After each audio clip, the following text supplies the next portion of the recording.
I'm making fried shrimp with my mom's famous French fries, but I'm going to make the seasoning for my fried shrimp. I call this my Gullah seasoning. I'm using a lot of paprika, almost 4 tablespoons of that for the color, smokiness, 2 teaspoons of oregano, 2 teaspoons onion powder, a little bit of cayenne, not too spicy, 2 teaspoons garlic powder. You know what? I love garlic powder. Another little teaspoon. White pepper, thyme, and this Gullah seasoning will go great on poultry. I'm adding some basil. You can also use it on your vegetables. It's universal, and that's exactly why I made it. Gullah is a term used to describe the African American people here in the Low Country. We're a distinct group of African Americans, and our food definitely speaks to our West African ancestry. And I add a little bit of sugar just to balance out some of that cayenne that I use. A few pinches of salt, a few cracks of pepper. All right, that's done. I'm gonna get started on my dredge. Got a bowl for my wet, got a bowl for my dry. I'm just gonna start with 2 cups of flour in my dry, my Gullah seasoning. I'm just gonna use all of the buttermilk. When you dredge, keep one hand clean, keep one hand messy. Drop it in the buttermilk, drop it in the dredge. I can't wait till Mom gets here. She's the reason why I cook. Before I get started, I want to check the temp on my oil. You want to make sure that it's at a temperature between 360 and 375. Be mindful to go one at a time because if you drop it all in at one time, they're going to clump together, okay? Woo! Music to my ears. Don't overcrowd your pot. Otherwise, it will boil over. Move it around. Make sure it doesn't stick to the bottom.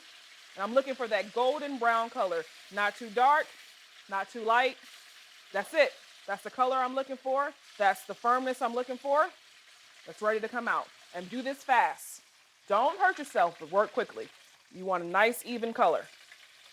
First batch is done.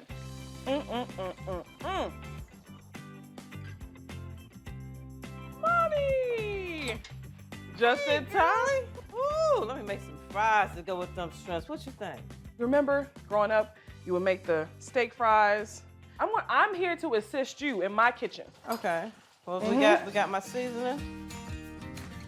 My mom has washed 2 russet potatoes, cut it up. She's adding the russet potatoes to the bowl with a little bit of that Gullah seasoning, and she's now adding flour to begin tossing. So the flour is going to give it that nice coating and that crunch we want at the end. Okay. Okay, you know what? I really, truly need a bag. This work? Yes, that'll work. My mom always used a bag. Okay, is the oil ready? The oil's nice and hot. All right, so I'm just gonna drop them in there and just let them stay in there for about 10 minutes and we should be good to go. All right, Ma, these look good to you? Yeah, you can tell because they're like kind of brownish there. They're good, they're good. They are beautiful. You know what's good? What? Sprinkle a little bit more on this while it's hot on the fries.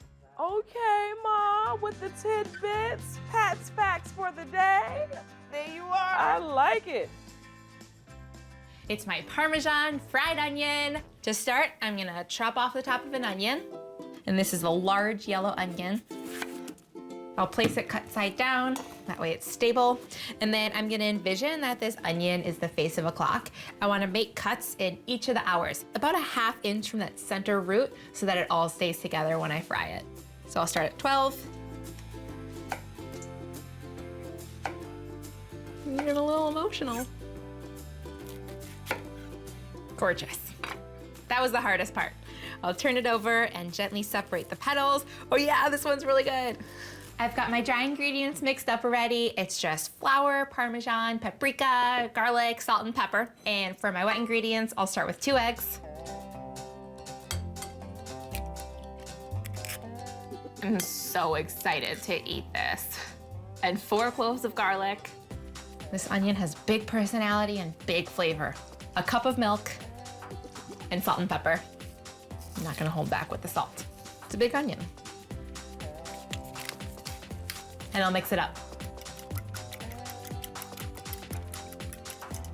I'll dunk it into the dry mixture and then the wet mixture and then the dry again.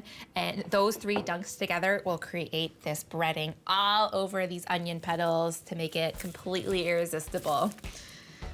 I'll flip it over and kind of separate the petals while I sprinkle this dry mixture all over to make sure that it gets in all of these layers. Deep, deep. I'll transfer it to the wet mixture. You have to handle this like the delicate flour that it is. I'll flip it over and make sure that it's fully coated. And then back into the dry mixture. And the wet and the dry together create this batter that encases these petals. Okie doke. My onion is ready for the fryer. I have a few inches of oil heating here to 360 degrees. And I always like frying in cast iron because it holds the heat really nicely. All right, this part's really fun. This is when the onion blooms. This is gonna fry for 3 to 4 minutes on each side until it's golden. This is basically a gigantic onion ring. And I happen to be going through an onion ring phase in my life right now, so I am gonna destroy this. I'm gonna very gently flip this, and I'll let this go for another few minutes while I grab my garnishes. I've got some grated parm that I'm gonna sprinkle on top once it's out of the fryer. Some mayo for dipping, because the only thing better than a fried food is a fried food dipped in mayo. And then I'll chop up some fresh parsley. This will be nice and pretty on top. Okay, I think she's ready to come out. Oh, this looks awesome. I'll take a bouquet of these flowers any day. I'll place it on my wire rack so that any excess oil can drip off. While it's still hot, I'll sprinkle it with salt and pepper. I'll transfer it right to my plate. I'll cover it with a storm of Parmesan, a sprinkling of parsley. Ha! The parsley kind of just makes it. My mayo on the side. No one is gonna know if I taste it immediately while it's super hot and crispy. Here I go. I wish I had more thumbs to give it like 6 thumbs up. The recipe I'm about to make is absolutely ridiculous in a very delicious way. It's deep fried cheesecake bites. I'm gonna serve them with a strawberry dipping sauce. I mean, what is the world coming to? Well, I'm getting ready to show you. I'm making the cheesecake mixture now. I've got some cream cheese and sugar in the mixer, and I'm adding some graham cracker crumbs, and for some yummy flavor, a splash of vanilla. And I'll let the mixer turn this into a nice, smooth mix. I don't know how to describe this treat, except it's sort of a cross between a fritter, a truffle, a cheesecake, of course. It's so many different treats rolled into one. Plus, it's just so over the top, deep fried cheesecake. As if cheesecake wasn't decadent enough. Okay, that is all mixed and smooth. Oh gosh, that smells good. Now I'm gonna use the scoop to get 1 bite done. And now I've just gotta do the rest. I'm gonna put these into the freezer for about 30 minutes so they'll firm up, and then I'll batter them and fry them. So while they're in there, I'm gonna go make the batter. The batter's really easy. It's just all-purpose flour, baking powder, kosher salt, and some sugar whisked together with some whole milk.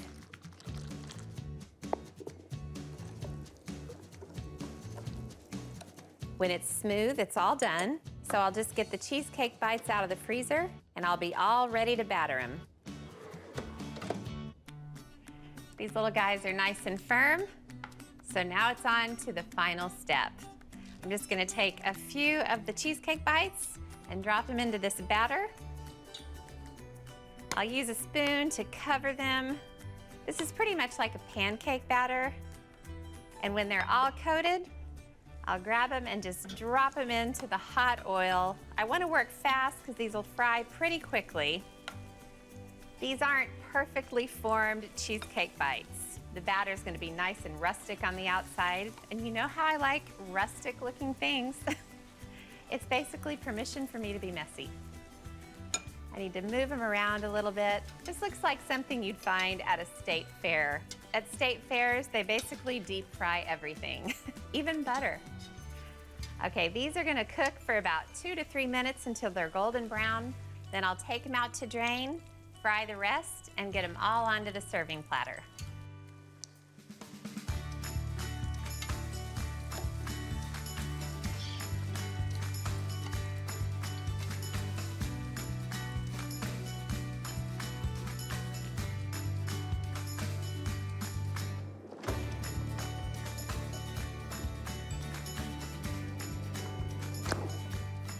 What could be better to serve with these cheesecake bites than a sweet strawberry sauce? I made a batch and it was so simple.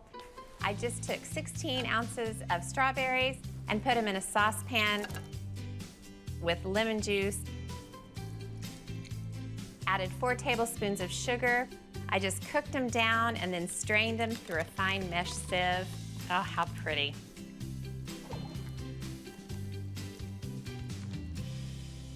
The color is beautiful, and oh, is this gonna be good. When my friend Tiara and I were talking about doing a menu of steak and sides, he said, it's gotta have something crunchy with a steak. And I thought, well, what would be better than fried onion rings? But I was thinking I'm gonna do it restaurant style, my way, cornmeal fried onion rings. So I'm starting with Spanish onions. I actually like Spanish onions because I think they're a little sweeter. And of course, since they're bigger, they're easier to cut up. And I'm just gonna separate all the rings. Well, that was one big onion. I think I just need one. So now I need 2 cups of buttermilk, and you want to shake it up. Just pour it right over. What this is going to do is create the batter. Since onion rings are all about the batter. 1½ teaspoons of salt. I think maybe a whole teaspoon of pepper. Gotta have lots of flavor. And then clean hands. Just mix them up together. Really messy. Now I'm going to heat up some oil. I've got a quart of vegetable oil in a big pot, and I actually find it so much easier to do in a big pot. Then you don't get like oil spraying all over the place. Hot oil, not good. And I'm going to use a candy thermometer, which is just attached to the side. Okay, now for the cornmeal crust. I've actually been experimenting with this. I think it's so delicious because the flour makes the crust, but the cornmeal makes it crunchy. Love that. So 1½ cups of flour, 1/4 cup of cornmeal. I like to use stone ground yellow cornmeal, but any kind of cornmeal you can find in the grocery store is fine. Teaspoon of salt, 1/2 teaspoon of pepper, and just mix it all up with your hands. If these come out as half as good as I think they are, they're going to be a winner. Time to fry the onion rings. And just drain them just a little, put them in the flour and cornmeal to coat them. That's what makes the batter. Okay, and the oil is up to temperature, 350 degrees. Now I'm just going to drop them in really carefully. And the really great thing about these onion rings is you can make them in advance and keep them warm in the oven for about a ½ hour, so you don't have to cook them just before everybody's there. Just going to turn them. The whole thing happens like 2 minutes. This one happened really fast. Just take them out when they're nice and golden brown. These are going to be fantastic. Okay, into the oven. I'm going to keep them warm at 200 degrees for up to about 30 minutes, and then Tiara and I can taste them when he gets back from shopping. My mozzarella sticks. So to start, I'm chopping up a block of mozzarella into sticks. And I've thrown this in the freezer for a few minutes before chopping because it makes the sticks easier to cut. Now I'll set up my breading station. I've got 3 shallow bowls, and I'll set them up in a row. And to the center one, I'm gonna crack in 3 eggs. I'll beat these up. And now to the first bowl, I'm gonna add 1/2 cup of flour and a good pinch of salt. I'll just give it a toss with my hands. And then in my last bowl, I'm gonna add my breadcrumbs. I'm using panko breadcrumbs and traditional breadcrumbs here. I love the combination of textures and the added crunch from the panko. I'll add 1/2 cup of breadcrumbs and 1 cup of panko breadcrumbs. Panko breadcrumbs are bigger and fluffier than traditional, so these are gonna make the texture of the breading even better. And then I'll also add half a cup of Parmesan cheese, which will add amazing flavor to the coating. And now I'm gonna season this mixture. I'll add a teaspoon each of onion powder, garlic powder, and Italian seasoning. I'll just mix to combine. Now these are ready to bread. I've got my breading station set up, my flour, my eggs, and my seasoned breadcrumbs. Here I go. The flour helps the eggs stick, so I'll get them completely coated in flour, and then I'll transfer them to the egg. This gets a little messy, but it's worth it. I'll make sure they're completely coated, and then roll them in the breadcrumbs. And I'm gonna designate my right hand for dunking in the egg and my left hand for the breadcrumbs. It makes this process way cleaner. There is some serious mozzarella stick magic happening right now. Now I'm gonna give these another dunk in the egg and coating in the breadcrumbs because this will make the crust doubly as thick, doubly as good. It's gonna hold the cheese in, it's gonna make these crunchier and more flavorful. This is peak mozzarella stick. Now they go back into the breadcrumbs. 2 breading layers. Oh my gosh. These look incredible. I'm gonna transfer them to a plate and then keep on breading.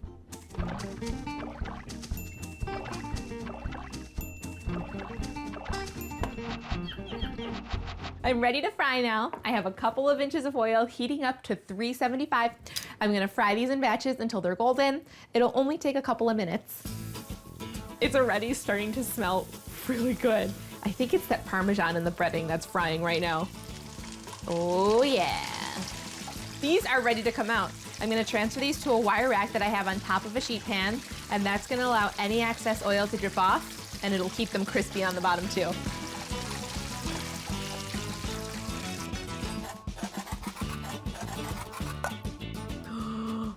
Look at that cheese pull. Peeling potatoes. Did something bad in the kitchen. You're the one that got to peel them all. Okay, but this is worth it because this is going for some dynamite fries. Actually, I call them double cut fries. What happens is I take the skin off the center here, leave a little bit on the ends, cut these bad boys down. I'll make a little area that I can balance my potato off, taking a piece off the back, then slicing it about 3/8 of an inch all the way through. Stack up just a couple pieces. Don't want to manage too many of them sliding around on each other. Give it an equal cut on that side. And there you go. Almost a perfect looking fry. Check that out. Okay? So we pop these into some water, leach out some of that starch. So we should be running right around 320, 315 to around 330. We're good. And I got some oil going that I'm going to throw these fries into. I'm going to do a double fry, as I called it. Oil and water scare me.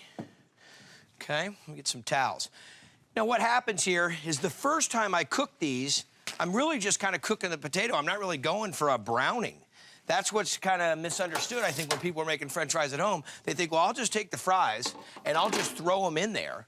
And, well, they turn brown, so they're done. And then they're kind of soft in the middle. It's kind of like baked potato-y in the middle. And the idea that we're looking for is it takes a lot to cook a French fry and pull that moisture out to get the crisp. They may look nice and brown on the outside, but they're going to be a little bit soggy. This is how you're going to fight that. So take this here, put them down. Don't want to put water into that if we don't have to. Shake some off, okay? Give them a little dry. Somewhat dry, okay? Now we're gonna go and throw them in, kind of cook them through. We'll pull them out, let them cool down, and then we'll fry them again, and that's when the crunch will go on. So watch your hands. And this temperature's a little bit lower. We're gonna be up into the 350, 360 range when we do the potatoes for the crunch. Now, don't overload this, because one of the things we wanna remember is about the temperature. What temperature is this recovering to? You know, if you put too many things into your oil, or if your vessel that you got your oil in can't retain its own heat, well, it drops down, and that's when things kind of get soggy and real oily tasting. Okay, there we go. Let those bad boys hang out. Now, the fries, well, I've cooked them to where they're done. So that's a cooked potato. Now what? I've let them cool. Now what I'm going to do is take the potatoes, put them back into the oil. The oil temperatures come back. It's what we call recovered. So now I'm going to take them, throw them back in at 350. There we go. In small batches, not too much. Throw them back in at 350. This is where that nice golden crunch is going to come in. These are just about done. Now, these are the twice fry on the potato. Remember, I cut some russets, Took the skins off the side, left them on the end so they look, you know, kind of restaurant style. Got these bad boys, fried them once, let them cool down, then fried them again, and that's where the crunch comes from. Shut down the thermal reactor right there. Hit a little salt while they're hot so the salt kind of melts right into them. And then just shake them onto that platter. Haha.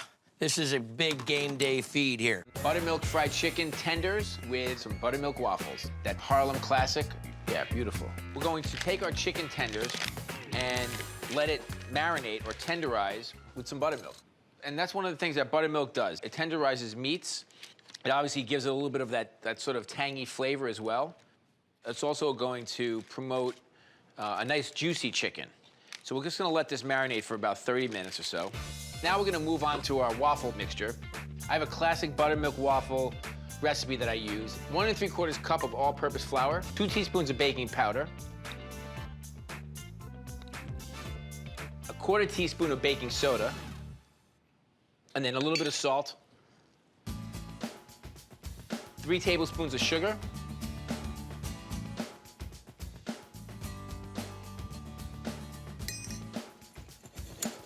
all right, those are our dry ingredients. Then we need 3 eggs, a little bit of melted unsalted butter, and 1½ cups of buttermilk. I find that buttermilk, first of all, you taste a little bit of that sort of tang running through the buttermilk, but also it makes a very, very tender waffle. Okay. So we have all our ingredients, and then I'm just going to fold in the wet ingredients into the dry ingredients, and then we'll have our waffle batter. We're gonna let the waffle batter sit for 30 minutes or so as well. We can start frying our chicken and making our waffles. So we have some chicken tenders in here that we were marinating in some buttermilk, and I like to dip my chicken twice into the seasoned flour. So we're going to make basically 2 dredges of the flour mixture. Obviously, we're gonna start with all-purpose flour, and then we're gonna season it. A little bit of cayenne, whoops. A little bit of garlic powder and some onion powder and salt and pepper. All right, so then we're going to take some buttermilk. We need a wet dredge and a dry dredge. Man, we got a lot of buttermilk today. And then some hot sauce for some flavor. And if you notice, I season every layer, no matter what it is. Salt and pepper. And we're gonna start by putting the chicken in the flour, then back into the buttermilk, and then back into the flour. I mean, you can put all kinds of different seasonings in here if you want. To me, the most important thing is that it actually has, you know, seasoning and it's flavored. Because otherwise, you're gonna get some bland chicken. All right, here we go. You know, this is just the white meat. There's no skin on it. There's no bones in it. And they're not that thick. So this is gonna cook pretty quickly.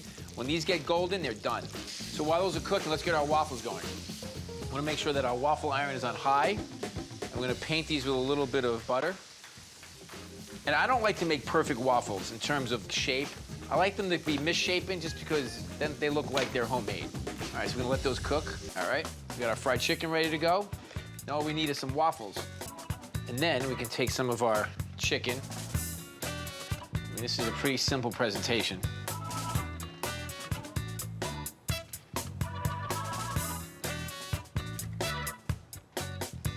And then a little bit of honey.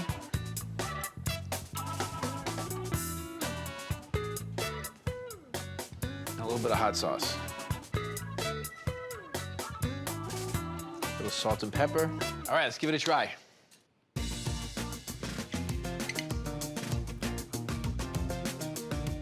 So good. You can taste the tanginess of the buttermilk. So you have the crispiness on the outside, the tender, light and fluffy waffle on the inside. I think the buttermilk has a lot to do with that. And then you have the crispy fried chicken with lots of flavor. And to me, this is actually one of the most perfect dishes in America, period. It does not get any more cowboy-friendly than chicken fried steak. The guys have been working so hard for the last 2 weeks, getting up at 5 a.m. every morning. And while we don't eat chicken fried steak every day, right now is the time that they really need something that sticks to their ribs. I seasoned this cube steak on both sides with salt and pepper, and then it goes into a seasoned flour mixture. I've got some cayenne, paprika, seasoned salt, a little salt and pepper. After the flour, it goes into an egg and milk mixture. The reason this is called chicken fried steak is it has a breading on it that resembles fried chicken. It's kind of confusing to people who aren't familiar with the dish. They want to know where the chicken is. Okay, once it's heavily breaded, you can set it aside. I've got some chicken fried steak already frying in a big skillet with oil and a little butter for color, and that's what brings the cowboys to the kitchen.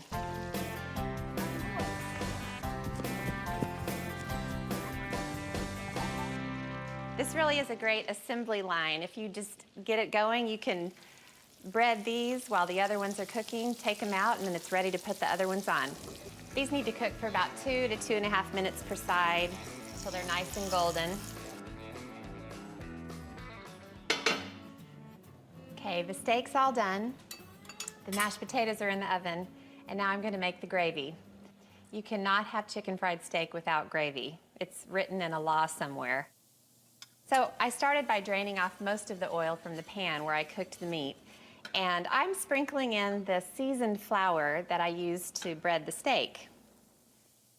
It's really difficult to give a precise recipe for gravy because there's so much eyeballing going on. You just add a little grease, sprinkle on a little flour, stir it together. Basically, you want to add enough flour into the pan that the mixture is more of a paste and doesn't have that greasy, oily appearance. So I'm gonna grab some milk, whole milk, please. You can't make gravy with skim milk, guys, I'm sorry. I'm gonna turn up the heat just a bit and then whisk the whole time while I pour the milk into the pan. It looks really weird when you first start pouring the milk in, and you'll become filled with self-doubt. You'll worry if you've messed it up, but just stick with it. And as you're whisking, listen to this.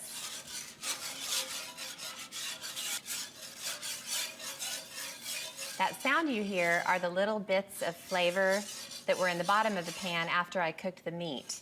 And that's what makes the gravy delicious. So you want to scrape all of that up so it becomes part of the gravy. And at this point, it's just about babysitting the gravy. Never leave your wingman. If you can master the fine art of gravy with chicken fried steak, you can do most things in life. Even if the gravy has plenty of salt, you always need to add more black pepper. Cowboys love black pepper in their gravy. I mean, it doesn't get any better than this. Buttermilk fried chicken. To start, I've got my chicken broken down into 10 pieces in my casserole dish where I'm gonna brine it. And I'm gonna cover it with buttermilk, which is the best brining liquid because it makes the meat so moist and then it also adds that tang. I'm gonna add about 3 cups. Some cayenne pepper. A ½ teaspoon will add the perfect little kick, but it won't be overpowering. And then 3 tablespoons of kosher salt, which seems like a lot of salt, but the brine needs it in order for it to do its job. Because what the brine is doing is it's basically pulling out the moisture from the chicken, and then when the moisture goes back into the chicken, it's flavored with all that salt and this other goodness in the brine. And then it's just gonna get so juicy. I'll add 1 tablespoon of sugar, loads of black pepper, and then a few sprigs of fresh thyme. And this is gonna mirror the dried thyme that's in the za'atar that'll go on top at the end. And lastly, a couple of cloves of garlic. And I'm just gonna smash them so that they can infuse the mixture. I don't need to chop them up totally.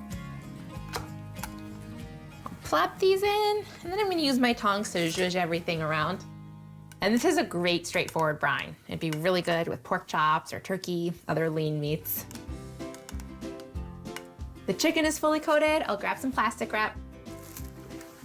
I'll let this brine in the refrigerator for a few hours, and it is gonna make the meat so tender and juicy.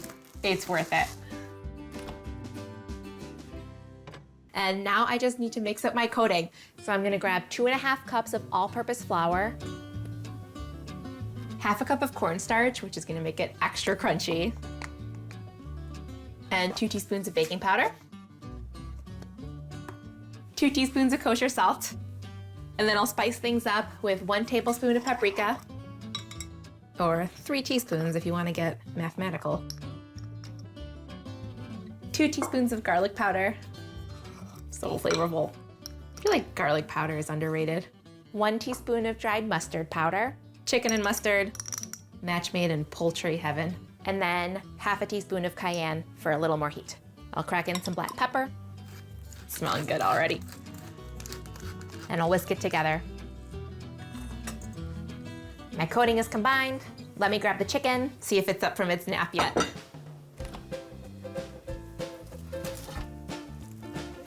This is gonna be so juicy. I'm gonna do something that has revolutionized my life as a fried chicken lover. I'm gonna actually add some of the brine into the coating, and that allows the coating to clump up so you can get more of it in each bite, and it adds some of this delicious flavor from the brine. I'm gonna drizzle in a 1/4 cup of the brine, and then get in here with my hands to get it clumpy and good. Oh yeah, baby. So I have a pan ready to go here with a wire rack, and I'm gonna start with the legs, the best part. I'll let any of the excess coating drip off, and then I'll coat it all over. See, some of these clumps are just sticking on. I love the texture that the brine forms with the coating. This is what you need to live in the North, is a big, heavy coat. The chicken is ready. I'll get this on my pan, dredge the rest of my chicken, and then head outside for an awesome fry out. Hi. Hey. You ready to fry some meat? Yes, I am. Okay, the chicken is dredged. Okay. It smells really good. How's the oil doing? We are getting real close at 350. Perfect. So fry this in 2 batches. Okay. It'll take about 10 to 12 minutes, but the wings and the breasts will be done first. How's the chickens? Done. Oh, that looks beautiful. perfect. Okay, you can put it on this wire rack now. Okay. The wire rack is gonna allow any excess oil to drip off. It's gonna keep it crispy on the bottom too. And they said I couldn't fry chicken. I didn't say that. I'm gonna sprinkle it with some za'atar as it comes off. Za'atar is a spice blend with dried thyme, sumac, which is vinegary, and some toasted sesame seeds. This is just gonna bring it over the top. Oh, look at that chicken! Last batch is frying away. Okay. Oh my gosh. Done. This looks so good. I'm ready to eat. Chicken! Well, this is fun.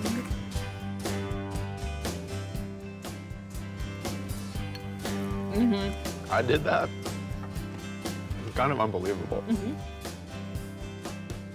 This is no ordinary fried chicken sandwich. The chicken has a double crust, so it's really crispy. And the sauce is made with buttermilk and mayonnaise, so it's kind of tangy. And fresh herbs, so it's really fresh. So good. And then there are pickles involved. So I'm gonna make the sauce first. So I've got a cup of mayonnaise, 2 tablespoons of buttermilk. I wanna be sure to shake it first, which I did. Just whisk it in. Teaspoon of white wine vinegar, just to give it a little tang. I'm gonna whisk that together and then put in lots of fresh herbs. Okay, first the scallions. I need 2 tablespoons of sliced or chopped scallions, the white and the green parts.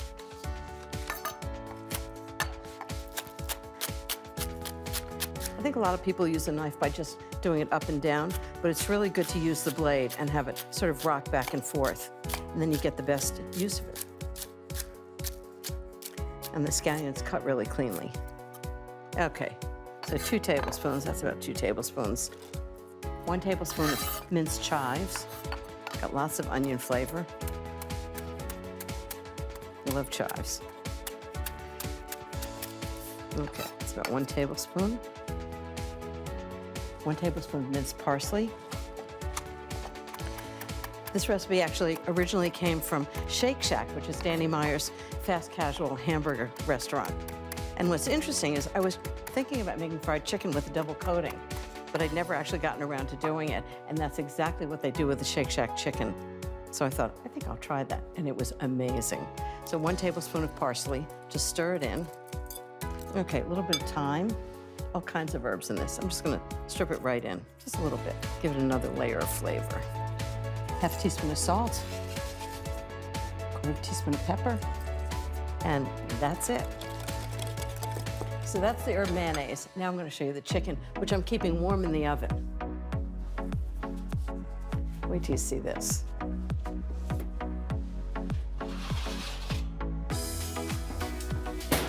Now, how good does that look? Wow. Chicken inside is really tender, crispy outside. I'm gonna tell you how I made it. This is the best.